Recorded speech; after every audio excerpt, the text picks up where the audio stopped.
Hello guys, আমনেগুলো গিয়ে আজগো আরও একখান ভিডিও নিয়ে আইলাম। আজগো আমরা যাইতে আসছি এমন একখান জায়গায় যেখানে নাকি বিখ্যাত পেজু পাওয়া যায়। একসের মজা লাগে বলে পেজু। সেই পেজু খাওয়ার লাগে মোরা হকুলডি রহনা দিছি। এককালে অটোতে করি 8-9 জন, হ্যার বেশি ছাড়া কমইবে না। যাইতে আসি আমরা দেখতে থাকেন। এই যে কয়জনের নাম কমু আর নাম কই শেষ হইবে না। অবশেষে মোরা আইয়ে পড়লাম সেই দোকানের দ্বারে। দেখি তো দোকানদারে একসের সমানে বাজতে আছে। একুলে এবার মগো এক বড় ভাই আছে, হে আবার সকলে দিতে টাহা উড়ায়, কয় টাহা দে, টাহা ছাড়া কেউ পেজু খাইতে পারবি না। কি আর করার, টাহা না দিলে কামও হইবে না। হ্যার আবার ক্যামেরা ধরছে, হে আবার ওদিকে চাইয়ে রয়েছে, হে ক্যামেরায় উঠতে চায় না।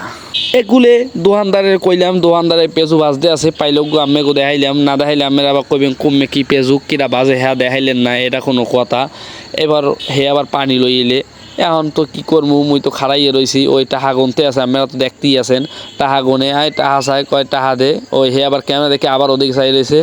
এর মধ্যে পেজু দিয়েছে, ওই খাই রয়েছে, মানে 2 দিন ধরে খায় না এরা, পাইও মানে খাইতেছে। এরা আবার হাইও দিতে আছে। আম্মেগুলো গিয়ে মুই চেষ্টা করুন প্রত্যেক দিন এইরকম একখান ভিডিও দেওয়ার লইগিয়া। আম্মেরা মোর লইগে দোয়া হরবেন। এই আবার গুণই দেয়া পেজুগুলো রয়েছে, আবার ভাগ করতে আছে। এরা আবার না পাইয়া আগ করিয়ে রয়েছে। একুলে আবার 2টা কুত্তো হয়েছে, এরা কয় আম্মেরা এল্লারা খাইবেন, মগও দেন।